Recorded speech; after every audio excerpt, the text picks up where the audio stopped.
Iya, tidak boleh melanggar peraturan kelas. Ya, itu boleh itu salah satu dari peraturan kelas yang kita buat nanti. Jadi ya, peraturan kelas ini contohnya seperti ini. Seperti kalau dalam berkendaraan, pengendara wajib tidak memakai helm. Wajib. Itu peraturan dari siapa? Peraturan polisi. Lalu jadi kira-kira peraturan itu kamu terlibat tidak di dalamnya? Ikut membuat tidak? Tidak, tetapi kamu wajib melaksanakan. Itu peraturan. Jadi peraturan itu yang dibuat oleh suatu instansi, ya, atau suatu sekolah sepertinya, ya, atau seseorang. Peraturan itu dibuat oleh seseorang. Tapi kalau keyakinan kelas ini dibuat oleh guru dengan murid. Jadi peraturan kelas kita ibu buat, ibu dengan murid, dengan kalian semua, ya. Jadi peraturan itu namanya kita sebutnya keyakinan kelas. Keyakinan kelas itu merupakan seperangkat nilai dan prinsip yang disepakati bersama oleh guru dan siswa untuk memandu perilaku dan interaksi dalam kelas. Jadi keyakinan kelas itu kita buat atas kesepakatan kita bersama. Oke, sampai di sini bisa dimengerti? Bisa. Jadi keyakinan kelas itu dibuat oleh siapa? Iya, pintar antara guru dan murid. Terus, apa tujuannya? Nah, ini sekarang tujuannya. Tujuan keyakinan kelas itu kita buat yaitu menciptakan lingkungan belajar yang aman, saling menghormati dan kondusif. Jadi kira-kira kalau kita dalam belajar ada yang ribut, ada yang nangis, ada yang berkelahi, pembelajaran kita belajar dengan baik atau tidak? Tidak. Jadi pembelajaran selama tidak kondusif. Jadi makanya dibuat keyakinan kelas. Terus yang kedua, meningkatkan disiplin dan keteraturan kelas. Nah, kamu harus disiplin, ya, meningkatkan disiplin. Terus yang ketiga, meningkatkan fokus dan konsentrasi siswa. Nah, jadi kamu harus fokus dan konsentrasi. Terus yang keempat, membangun rasa hormat dan tanggung jawab. Jadi kalau bisa kita semua harus saling menghormati. Terus meningkatkan komunikasi dan kerjasama. Jadi kamu antara sesama kamu juga kerjasama, dan ibu juga dan kamu harus bekerja sama. Terus yang terakhir, meningkatkan motivasi belajar. Sekarang ini, hello. Kira-kira kamu hari ini termotivasi tidak untuk belajar? Termotivasi tidak? Iya, termotivasi. Kalau bisa setiap hari kamu harus termotivasi untuk menuntut ilmu. Oke, baik anak ibu. Nah, jadi ibu mau kami kira kesepakatan apa ya yang perlu kita lakukan di dalam kelas. Ibu bagikan sticky note-nya. Kamu tulis di sini. Boleh? Kesepakatannya itu kalau usah banyak-banyak, ya, satu aja. Setiap satu orang satu kesepakatan.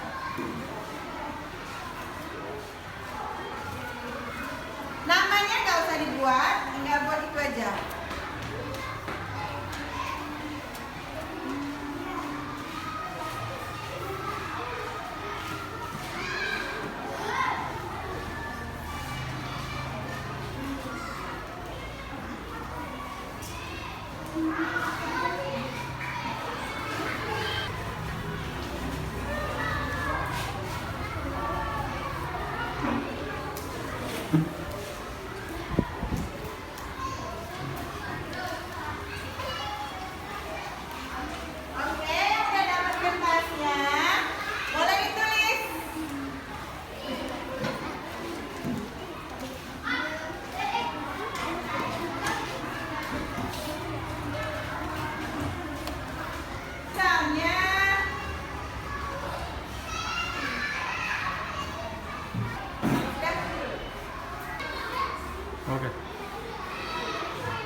ada yang membuat mendengarkan pembelajaran dengan penuh perhatian. Nah, ya, mendengar dengan penuh perhatian. Jadi kalau ibu menjelaskan di depan, kamu harus mendengar. Itu kesepakatan yang kedua. Setuju? Oke, yang ketiga, tadi kamu ada membuat harus saling menghormati, saling menghormati. Jadi kesepakatan kita bersikap sopan santun dan saling menghormati. Di sekolah, dimanapun, pemulihan, boleh apa tidak? Ya, kita harus saling menghormati. Itu kesepakatan kita yang ketiga. Terus kesepakatan kita yang keempat. Tadi kawan ada membuat menjaga kebersihan. Ya, jadi kesepakatan kelas kita wajib menjaga kebersihan dan lingkungan sekitar. Setuju? Oke. Yang kelima. Tadi kawan kamu ada membuat menyelesaikan tugasnya tepat waktu. Ya, bagus ya. Jadi kamu semua, ibu juga harus menyelesaikan tugas dengan tepat waktu. Jadi udah tercipta keyakinan kelas kita, kesepakatan kelas kita. Sekarang konsekuensinya jika kamu melanggar 6 peraturan tersebut, kira-kira apa?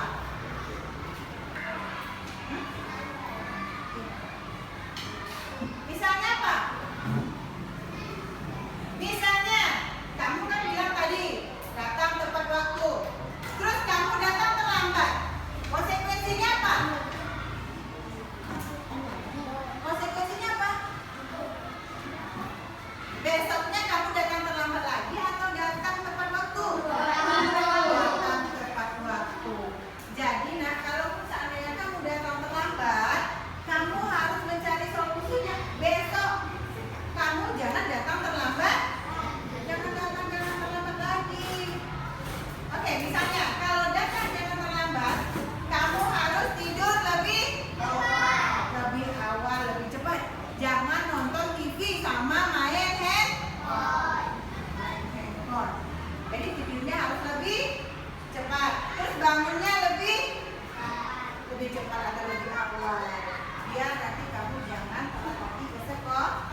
Alhamdulillah, wa syukuran ni'amillah, wassalatu wassalamu ala rasulillah, Sayyidina Muhammad ibn Abdillah, wa ala alihi wa sahbihi wa mawalah.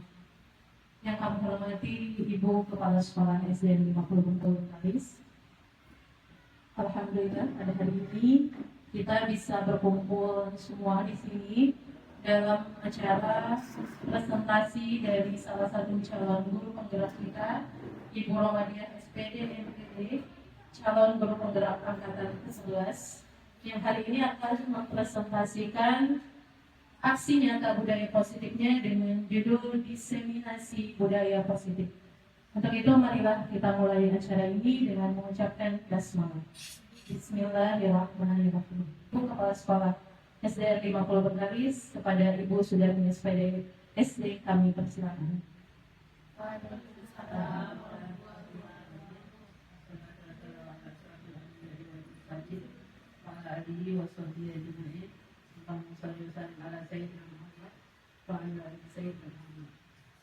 Bapak Ibu kami hormati, terima kasih atas waktu sudah hadirnya. Karena pada siang ini kita diberikan kesempatan untuk bersama-sama salah satu penggerak kita Bunda Media, di mana hari ini agenda dari kegiatan pembinaan guru penggerak yaitu berbagi praktik baik dengan judul diseminasi budaya positif. Di mana sekolah itu mengetahui, memahami apa saja kegiatan guru penggerak, apa saja pembaruan-pembaruan yang diajarkan di pembinaan pada guru penggerak. Kami mengucapkan juga terima kasih buat dia yang berbagi pada hari ini. Buat Bapak Ibu, kami sangat berharap bulan ini sudah keluar pengumuman untuk periode terakhir tes calon guru penggerak. Mungkin tinggal bukain pendaftarannya saja. Saya berharap Bapak Ibu yang sudah memenuhi persyaratan, terutama S1, itu sudah bisa mengikuti. Kita coba saja.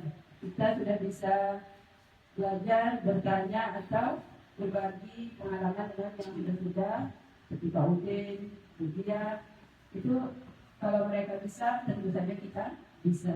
Jadi jangan tidak mau coba dulu. Kalau memang ternyata lulus semua, alhamdulillah.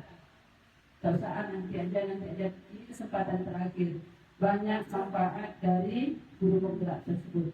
Harapan saya pada Bapak Ibu semua, selain kita mendengarkan apa yang dibagikan nanti, kita juga berpikir kita ingin jadi guru penggerak. Guru penggerak itu bukan hanya dia jadi kepala sekolah atau apa saja, itu bisa nanti menjadi pengajar praktik, menjadi mentor, atau pendamping lainnya. Jadi banyak gunanya. Yang jelas ilmunya sudah kita punya. Mungkin itu saja Bu Dia. Silakan lanjutkan kegiatannya. Terima kasih. Assalamualaikum warahmatullahi wabarakatuh. Ini kita dengarkan bersama diseminasi budaya positif dari Ibu Romadiah SPD MPD calon guru penggerak angkatan 11. Kepada Ibu Romadiah dipersilakan.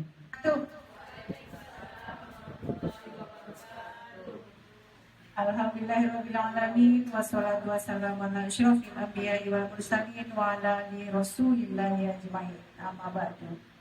Alhamdulillah, kita bersyukur kepada Allah karena pada siang ini masih diberi kesehatan, kesempatan sehingga kita bisa berkumpul sebentar untuk diseminasi budaya positif, aksi nyata budaya positif pada 1/4. Tidak lupa juga saya ucapkan ribuan terima kasih kepada bapak-bapak dan ibu-ibu karena telah sudi meluangkan waktunya. Aturannya sudah pulang ya Bapak Ibu, jadi belum pulang ya, untuk mengikuti dan menyelesaikan tugas saya sebagai CMP Angkatan 11. Salawat beriring salam tidak lupa juga kita hadirkan buat cucu kita Nabi besar Muhammad SAW dengan ucapan Allahumma sholli ala Sayyidina Muhammad wa ala ali Sayyidina Muhammad. Oke, baik. I am the best. You are the best. We are the best. I am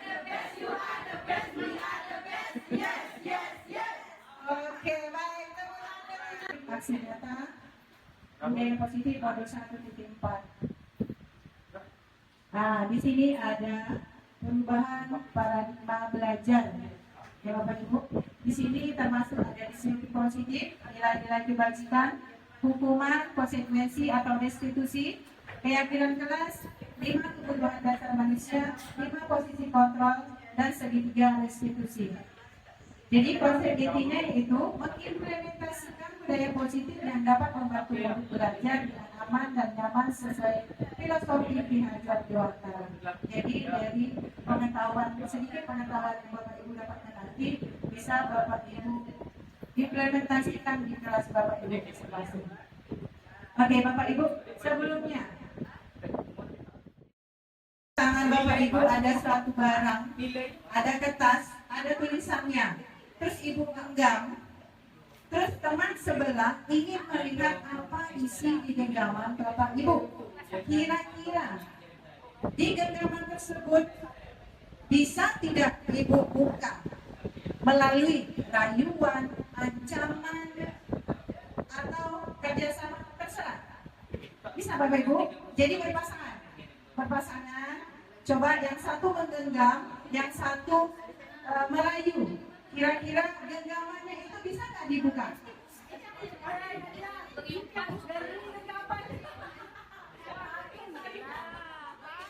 Coba Bapak Ibu, lihat kira-kira bisa tidak dibuka?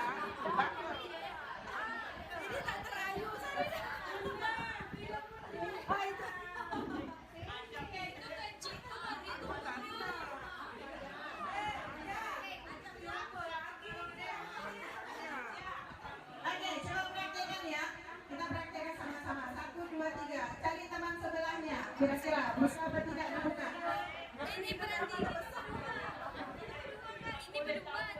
Nah, terserah. Cara merayu boleh membujuk, ya kan?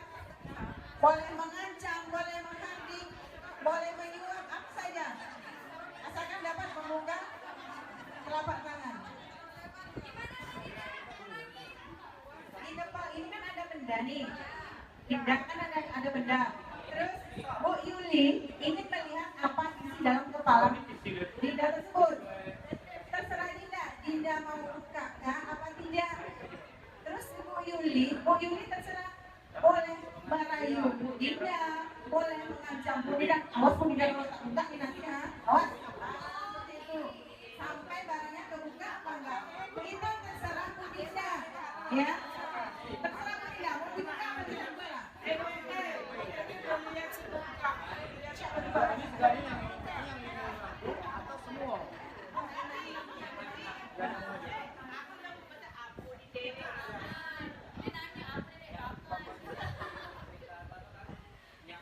Oke, sudah Bapak Ibu? Ada yang bisa dibuka kepalanya?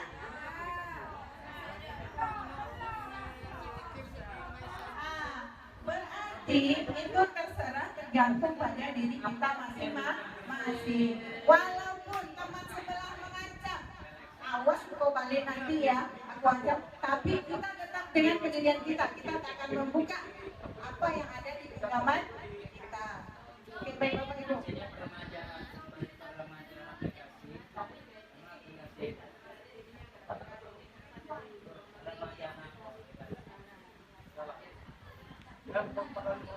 Oke, Bapak Ibu, selanjutnya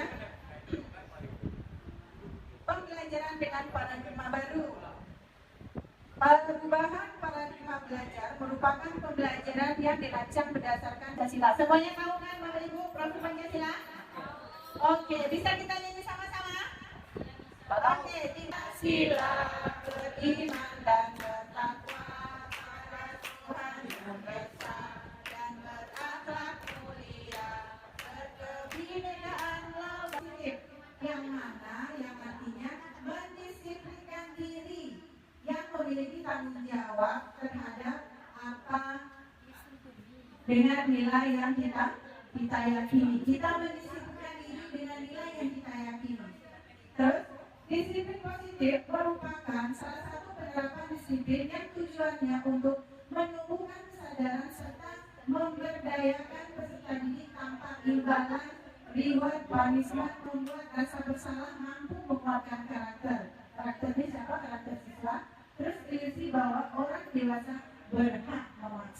Ya, kita semua biasanya ini ya, kita guru memaksa kepada anak-anak murid kita. Selanjutnya, psikiater dan pendidik yaitu Dr. William Fraser dan Dr. Teori yang kemudian hal demikian terjadi karena murid sedang mengizinkan dirinya dikontrol. Saat itu bentuk kontrol guru menjadi kebutuhan dasar yang dipilih murid tersebut.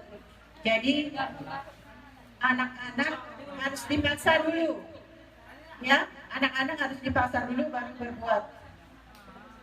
Terus yang kedua, ilusi bahwa semua penguatan positif efektif dan bermanfaat. Ilusinya bagaimana? Penguatan positif atau bujukan adalah bentuk-bentuk kontrol. Segala usaha untuk mempengaruhi murid agar mengulangi suatu perilaku tersebut adalah suatu usaha untuk mengontrol murid tersebut dalam jangka waktu tertentu. Kemungkinan murid tersebut akan menyadari dan mencoba untuk menolak bujukan jika kita atau bisa jadi murid tersebut menjadi tergantung pada pendapat sang guru untuk berusaha. Jadi membujuk murid. Terus ilusi bahwa kritik dan membuat rasa bersalah mampu menguatkan karakter. Jadi untuk mengontrol murid pada identitas gagal, mereka belajar untuk merasa buruk tentang diri mereka. Oh, ini aku salah nih, aku salah, bilang gitu. Berarti merasa bersalah. Mereka mengembangkan dialog diri yang negatif. Kadang kala sulit bagi guru untuk mengidentifikasi bahwa mereka sedang melakukan perilaku ini. Karena seringkali guru cukup menggunakan suara halus untuk menyampaikan pesan negatif. Jadi kalau anak berbuat salah, kita jangan marah-marah kepada anak, tapi pakailah suara yang halus untuk menyampaikan pesan. Kita diskusikan dengan suara halus, suara lembut. Jangan kita marah-marah kepada anak. Kadang anak bosan dengar kita marah. Karena apa? Karena di rumah dia sering kena marah. Jangan di sekolah lagi dia kena marah. Oke? Ilusi selanjutnya bahwa orang dewasa berhak memaksa. Ini biasanya guru suka memaksa murid-muridnya.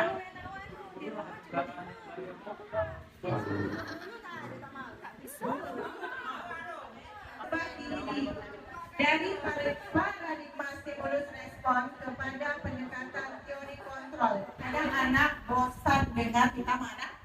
Karena apa? Karena di rumah dia sering kena marah. Jangan di sekolah lagi dia kena marah.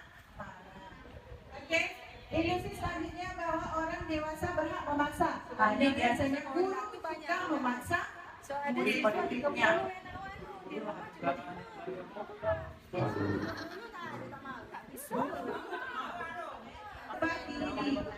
Dari paradigma stimulus respon kepada pendekatan teori kontrol.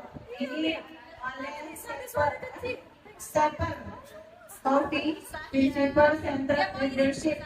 Ini judul bukunya tahun 1991 mengatakan bahwa bila kita ingin membuat kemajuan perlahan, sedikit-sedikit ubahlah sikap atau perilaku Anda. Jadi Bapak Ibu, kalau kira-kira mau anak berubah, anak murid, kita dulu rubah.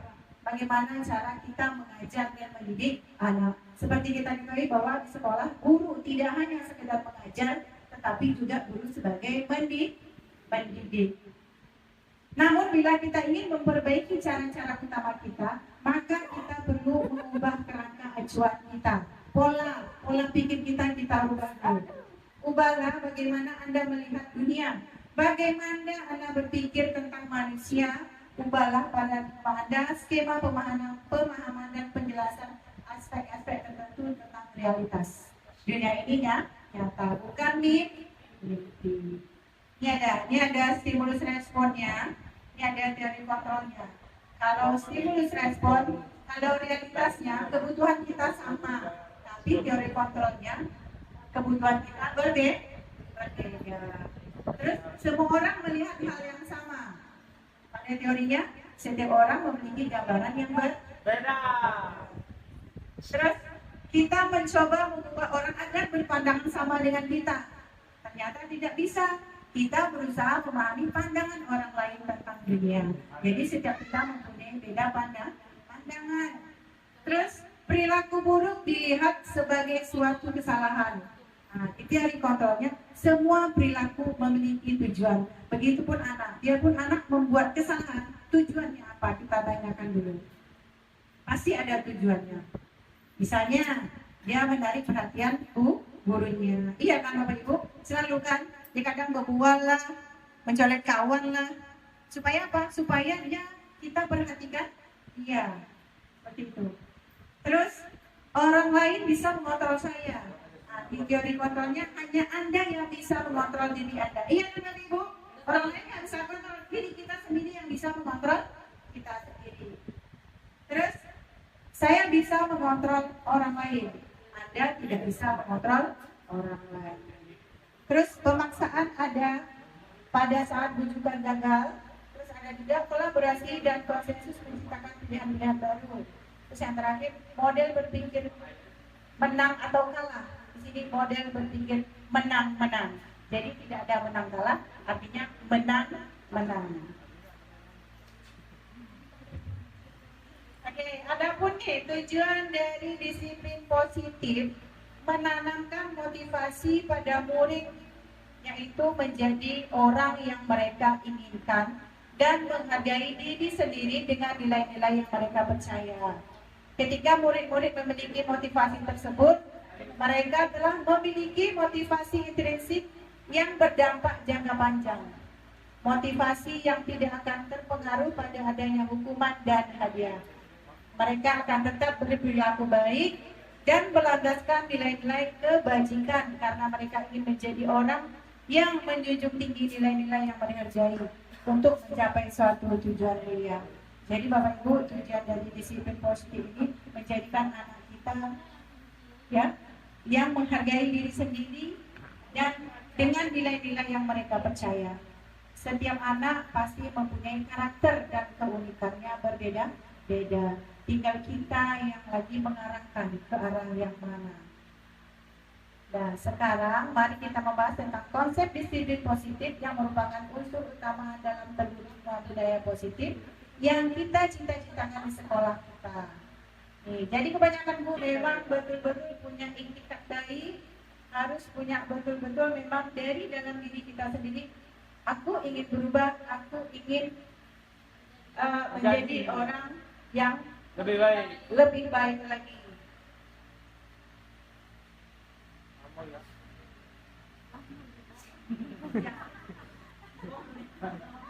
Oke, lanjut ya. Ya, tidak menanamkan disiplin, kalau Bapak Ibu sudah tahu tuh. Anggapnya kelas 1 nih. Pendengar yang aktif, tidak merendahkan orang lain dan memberikan yang terbaik pada diri sendiri dan orang lain. Ini standar pendidikan nasional. Pasti aja ya. Jika anak selalu berbuat salah. Jadi ini ada hukuman, ada konsekuensinya, dan ada restitusinya, penyelesaian. Nih, kalau hukuman tidak terencana atau tiba-tiba, iya kan? Misalnya anak berkelahi, kita langsung memberikan hukuman. Kalau konsekuensi itu dia terencana atau disepakati sesuai peraturan. Terus kalau restitusi ada prosesnya, proses menciptakan kondisi bagi murid untuk memperbaiki kesalahannya. Jadi ada prosesnya, ada percakapannya antara murid dengan guru. Terus murid tidak tahu apa yang akan terjadi atau tidak dilibatkan. Kalau konsekuensinya murid tetap dibuat tidak nyaman. Ini maksud tidak nyaman ini atas kesalahan yang dilakukan. Terus institusinya proses kolaboratif yang mengajarkan murid untuk mencari solusinya sendiri. Ya, jadi kalau anak berbuat salah, anak dan guru bisa mencari solusinya sendiri. Bagaimana kira-kira? Terus bersifat satu anak berupa hukuman fisik atau psikis. Kalau sekarang kita tidak boleh memberi hukuman tertentu fisik ya. Ini termasuk hukuman. Biasanya ini guru olahraga. Kenapa dia kasih hukuman seperti ini? Orang lain udah panas kan, udah berlari. Tentu karena dia lambat, dia harus berlari juga. Jadi kalau hukuman seperti ini boleh seperti ini dilakukan. Terus murid 15 kali karena tidak menggunakan masker ke sekolah. Ini hukuman. Ya. Terus menggantikan kertas tugas teman yang telah dicoret-coret. Ini konsekuensi. Konsekuensi ini maksudnya kesepakatan. Kira-kira apa? Ganti. Kalau disuruh ganti ya ganti, kalau suruh tidak ya tidak, seperti itu. Terus membersihkan tumpahan air di meja tulis karena tersenggol pada saat belajar. Sering tuh ya, kadang minum air letak di atas meja, kawannya lewat kesenggol basah. Ini konsekuensinya sesuai kesepakatan. Ya, sesuai kesepakatan kelas kita. Terus murid disuruh untuk tidak mengenakan sepatu seharian di sekolah karena tidak mengenakan sepatu hitam. Tapi sekolah kita alhamdulillah semuanya pakai sepatu hitam ya Bapak Ibu. Kadang ada juga cuma 1-2 orang. Teman saya sepatu kecil. Itu pengecualian.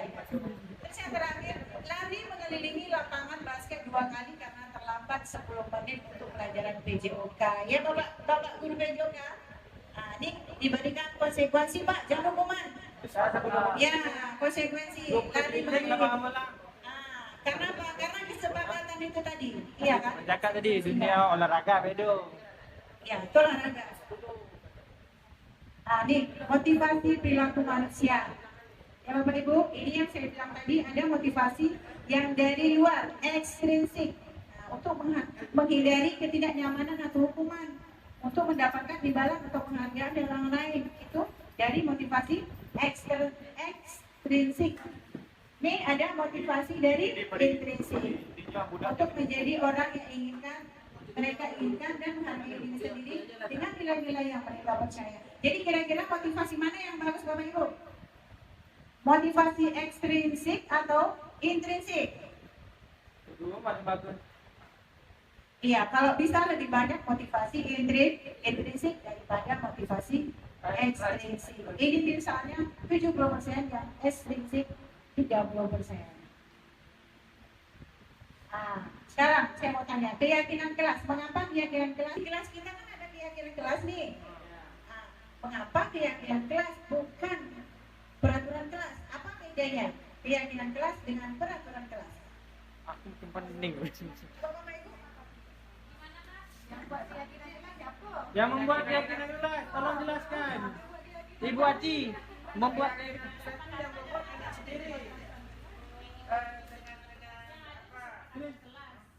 contoh dimaksudkan keyakinan.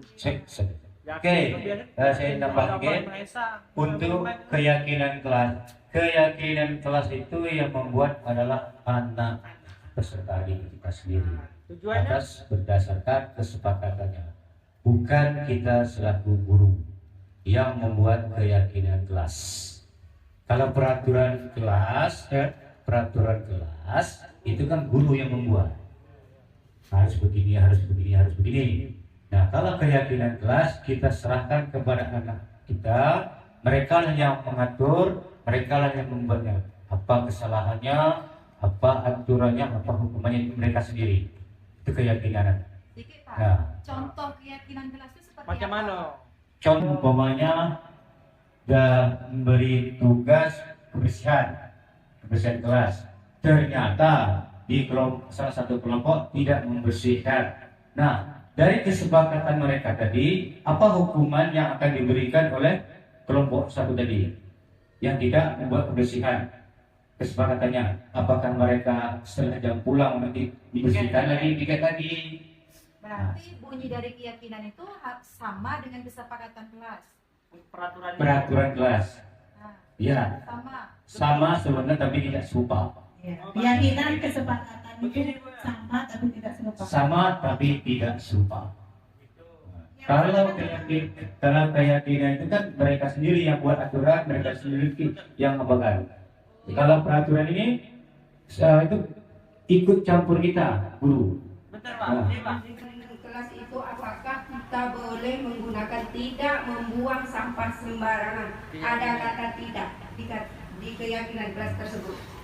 Demikian yang ingin saya tanyakan. Kalau di keyakinan kelas itu ada kata positif. Sebaiknya membuang sampah di tong sampah, datang tepat waktu, mendengarkan guru mendengarkan guru dalam menjelaskan pembelajaran. Jadi keyakinan tuh Memang sama ya Pak Udin ya, cuman Sama tapi iya, kalau dengar dari penjelasan tadi kan kesepakatan kelas itu. berdasarkan peraturan jadinya kan. ya kalau sepakat, namanya juga sepakat antara siswa dengan murid. Iya. Keyakinan yang kita laksanakan itu dijadikan keyakinan kelas kita. Kalau peraturan kelas Biasanya kita sendiri guru yang membuat, sama misalnya peraturan setiap pengendara harus memakai helm. Itu yang membuat peraturan siapa? Pak Polisi kan? Nah, itu Pak Polisi. Jadi hanya satu organisasi yang membuat peraturan. kata-katanya tidak boleh sama antara peraturan dengan Beda Bu, beda. Intinya gini, kalau peraturan tangan murid kita sendiri deh yang membuat.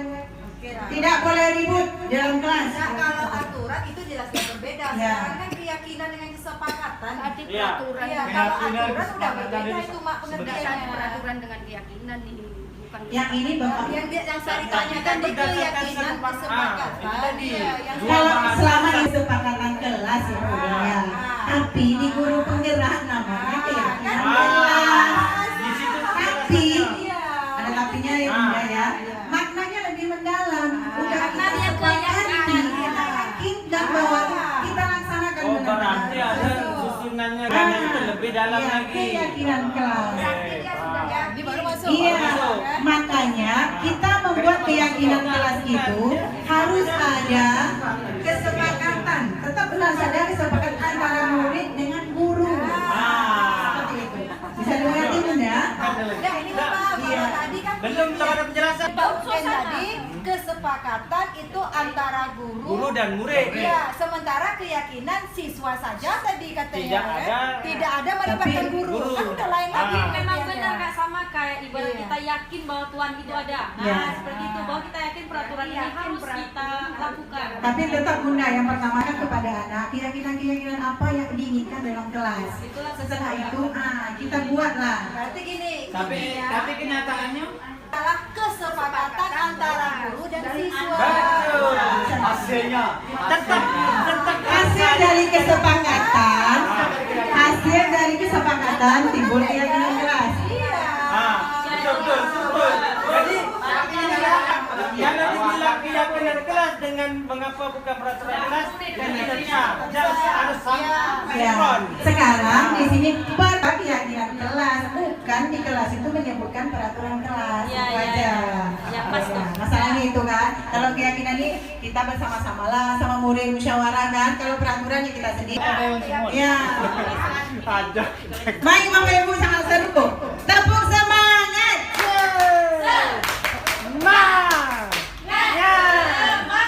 Oke, semangat Bapak Ibu ya. Selamat ulang tahun. Nih. Lama lagi Bu. Sedikit lagi. Nih. Di sini jawabannya. Mengapa keyakinan kelas? Keyakinan kelas merupakan metode untuk menimbulkan kembali disiplin positif yang didasari motivasi dari dalam diri anak. Jadi apa? Keinginan anak. Ya Bapak Ibu ya, bukan akademik mereka, tapi juga tentang menciptakan lingkungan belajar yang mendukung aman dan inklusif. Jadi dengan itu tadi. Nih kalau peraturan kelas, peraturan kelas adalah sejumlah peraturan yang harus ditaati dan dipatuhi di dalam kelas supaya proses belajar mengajar berlangsung dengan lancar. Terus peraturan kelas seringkali dibuat tanpa melibatkan murid. Sementara yang kita ketahui sebagai individu akan terasa sangat sulit jika kita memaksa atau mengubah perilaku yang dimaksud. Ini cuma guru ya yang membuat peraturan. Kita membentukannya seperti ini ya Bunda ya. Nih, boleh dicoba nanti di kelas. Ini keyakinan kelasnya bersifat abstrak. Terus keyakinan berupa pernyataan-pernyataan universal yang biasa-biasa aja, misalnya seperti membuang sampah pada tempatnya tuh tadi kan. Keyakinan kelas tidak terlalu banyak ya, misalnya buat 1 sampai 5 aja, jangan sampai 10, 15 nanti pusing anak kita. Terus semua warga kelas hendaknya ikut berkontribusi dalam membuat keyakinan kelas. Jadi diharapkan semua siswa itu berkontribusi di dalamnya. Ini ada 5 kebutuhan dasar manusia. Ini ya, bertahan hidup, kasih sayang, kesenangan, kebebasan dan penguasaan. Ini kita 6. 1, 2, 3, 4, 5, 6. Iya 6 hal. Pak, kami mau. Oh iya, itu kan modelnya 5 kemarin. Untuk dipasang dah. Oh iya, kan humor. Dalam pelatihannya ada humor. Ini masuk kesenangan. Nih, 5 posisi kontrol. Ada pengukuh, ada pembuat rasa bersalah, ada teman, ada pemantau, dan manajer. Ini yang sering kita lakukan biasanya. Nih, yang pertama nih, menghukum sebagai guru. Selesai. Ini ada contoh penerapannya ya, 5 posisi kontrol. Kalau penghukum, hormat sana sampai istirahat. Kalau macam zaman-zaman dulu ya Bapak Ibu, kita buat salah hormat di depan bendera sampai siang. Itu menghukum. Kalau pembuat rasa bersalah, berapa kali harus disampaikan? Kamu masih saja mengecewakan Bapak Ibu di sekolah. Nah, ini pembuat rasa bersalah. Memang rasanya rasa hati anak itu memang rasanya rasa hati anak itu memang betul-betul bersalah lah pokoknya. Terus teman, ayolah nak, ikuti aturan sekolah. Tolong bantu Bapak Ibu ya, sekali ini saja. Ya sudah, tidak apa-apa. Lain kali jangan sampai berbuat seperti ini lagi ya nak. Saya sering kayak gini nih. Tidak apa-apa lah nak ya, untuk kali ini, besok jangan. Terus pemantau. Bisa malu. Kalau pemantau, kamu sudah melanggar peraturan sekolah. Kamu tahu konsekuensinya. Setelah upacara berakhir, kamu pergi ke koperasi untuk membeli atribut dan jangan diulang lagi. Nah, dipantau. Biasanya kalau kayak gini punya sabi nih. Pel kan? Mau sampai nak? Tapi tak ada semua beli dia punya. Contoh. Sampai Contoh kan. Nih, pada sampai nyuruh. manajer. Nah, apakah kamu tahu kesalahan kamu? Kira-kira bagaimana kamu dapat memperbaikinya? Dari kelima posisi kontrol ini, sebaiknya kita sebagai guru, yaitu kita sebagai manajer. Betul. Itu yang penting. Kita sebagai manajer. Bawa kena hukum. Jadi dia tahu tentang kesalahannya tanpa kita sebutkan. Tahu. Hukum terakhir. Apa fisik? Dengan kamu posisi kontrol yang mana Bapak Ibu yang tadi? Nah, kalau ini menghukum, teman, pemantau, membuat rasa bersalah. Yang mana kemudian? Yang minta apa tuh? Saya ini. Posisi kontrol. Iya. Pembuat rasa Itu tadi ya. Yang minta posisi kontrol apakah aku? Iya. Posisi apakah aku diminta ada? Nah, nomor 1. Satu. Saya kecewa sekali. Saya kecewa sekali dengan kamu. Itu posisi ke? Itu posisi yang membuat apa? Ya. Yang membuat rasa bersalah. Terus yang kedua, kamu tidak pernah benar melakukannya. Pak, menghukum itu tidak teman. Membuat rasa bersalah. Iya, membuat rasa bersalah. Terus apa rencanamu untuk menyelesaikan masalah ini? Manajer. Ayolah lakukan demi Bapak Ibu. Teman. Ini tadi teman. Terus kamu tidak akan pernah mendapatkan nilai dari Bapak Ibu jika tidak mengerjakan tugas. Itu hukum. Yang pintar Bapak. Kita berdialog dulu. Ini Tanya. menstabilkan identitas. Yang kedua, validasi tindakan yang salah. Terus yang ketiga, menanyakan keyakinan kelas. Jadi dari segi tiga restitusinya, suatu proses dialog yang dijalankan oleh guru agar dapat menghasilkan murid yang mandiri dan bertanggung jawab. Selesai. Berdialog. Masih Tahapan ada. ketiga adalah sebagai upaya untuk memenuhi kebutuhan tertentu. Dia melakukan yang lebih buruk dari ini. Terus yang ketiga nih, menanyakan keyakinan kelas. Nih, kalau dia salah, keyakinan mana kira-kira yang telah kamu langgar? Ini tadi yang ini. Bapak Ibu. Siap.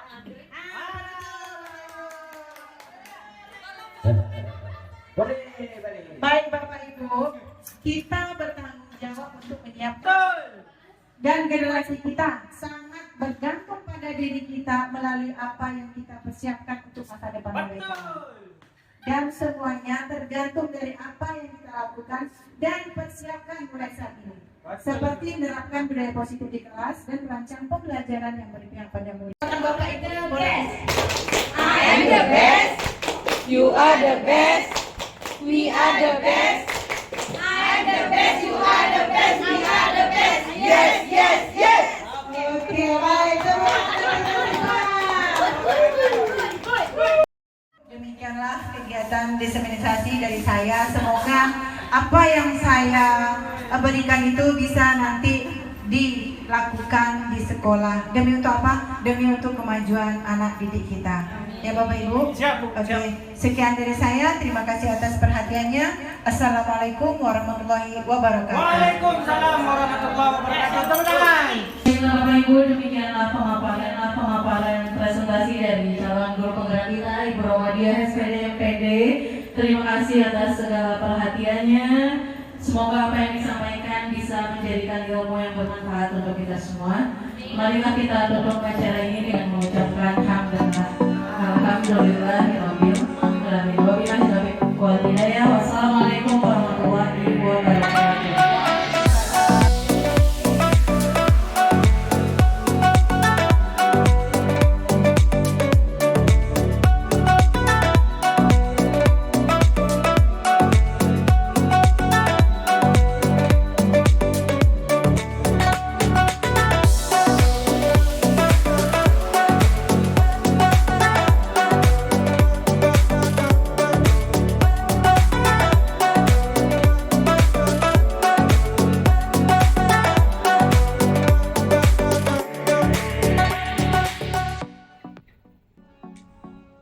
Assalamualaikum warahmatullahi wabarakatuh. Perkenalkan, nama saya Nur Hidayu. Saya salah seorang guru bidang studi pendidikan agama Islam di SDN 50 Bengkalis. Dari pemaparan Ibu Romadia tentang 5 penerapan positif kontrol, kita sebagai pendidik dapat kita lakukan penerapan posisi kontrol yang harus kita terapkan sebagai seorang pendidik. Yang pertama, penghukum. Yang kedua, yaitu teman. Kemudian yang ketiga, sebagai manajer. Yang keempat, membuat rasa bersalah. Dan yang kelima, pemantau. Pada awalnya, posisi kontrol yang saya lakukan sebagai seorang pengajar yaitu dengan menghukum. Karena menurut saya dengan menghukum anak akan mendapat efek jera sehingga mereka tidak akan mengulangi perbuatan yang salah lagi. Sama seperti pemantau dan sebagai teman, di mana saya merasa berhak sepenuhnya membuat perantaran sebagai pendidik. Posisi kontrol yang harus kita terapkan di dalam mengajar yaitu adalah posisi manajer, di mana posisi manajer ini siswa dan guru bersama-sama mencari solusi dalam menyelesaikan suatu permasalahan yang dihadapi murid. Dengan ilmu yang saya dapati dari Ibu Romadia dapat saya terapkan di dalam mengajar. Terima kasih dengan ilmu yang Ibu Romadia berikan kepada saya, semoga bermanfaat dan kita semua dapat menerapkan. Semoga bermanfaat. Terima kasih atas ilmu yang diberikan oleh Ibu Romadia dan terima kasih atas kepercayaannya kepada saya. Wassalamualaikum warahmatullahi wabarakatuh. Assalamualaikum warahmatullahi wabarakatuh. Saya Muhammad Nabi. Saya sebagai guru olahraga dari SD 50 Bengkalis. Saya ingin mengucapkan terima kasih kepada Ibu Romadia karena telah membagikan ilmunya kepada kami semua sehingga kami tahu dengan pemaparan yang beliau sampaikan sehingga apa arti atau makna hukuman, konsekuensi dan restitusi, di mana hukuman dilaksanakan tidak terencana atau secara tiba-tiba dan murid tahu apa yang akan terjadi. Kemudian hukuman itu bersifat salah satu arah dan biasanya hukuman itu berbentuk fisik. Kalau konsekuensi itu terencana atau disepakati sesuai dengan peraturan yang telah dibuat murid-murid. Kemudian guru selalu memonitor murid. Sedangkan restitusi adalah di mana proses menciptakan kondisi bagi murid untuk memperbaiki kesalahan mereka serta mencari solusi dari permasalahan yang mereka hadapi. Selain itu, saya juga tahu bahwa motivasi perilaku manusia itu harus berasal dari motivasi intrinsik karena untuk menjadi orang yang mereka inginkan dan menghargai diri sendiri dengan nilai-nilai yang mereka yakini. Sendiri bukan dari motivasi ekstrinsik. di mana mereka selalu menghindari ketidaknyamanan atau hukuman yang diberikan sehingga mereka terpaksa melakukan yang bukan dari kehendak mereka sendiri. Kemudian saya juga tahu bahwa keyakinan kelas itu merupakan suatu metode untuk menimbulkan disiplin. Hukuman adalah dilaksanakan secara berencana atau secara tiba-tiba dan murid tahu apa yang akan terjadi. Kemudian hukuman itu bersifat satu arah dan biasanya hukuman itu bersifat fisik. Biasanya sebelum kami mendapatkan pemaparan, seringkali melakukan tindakan hukuman fisik bagi anak-anak yang melakukan kesalahan dalam gerakan. Contohnya, dia diberi hukuman push up sesuai dengan kemampuan anak-anak tersebut. Sedangkan restitusi di mana proses menciptakan kondisi bagi murid-murid untuk memperbaiki kesalahan mereka serta mencari solusi dari permasalahan yang mereka hadapi. Selain itu juga saya jadi tahu bahwa motivasi perilaku manusia itu berasal dari motivasi intrinsik, karena untuk menjadi orang yang mereka inginkan dan menghargai diri sendiri dengan nilai-nilai yang mereka yakini sendiri, bukan dari motivasi ekstrinsik di mana mereka bukan hanya dapat membangun kepercayaan siswa terhadap kemampuan akademik, tetapi juga tentang menciptakan lingkungan belajar yang mendukung, aman, damai, dan kondusif.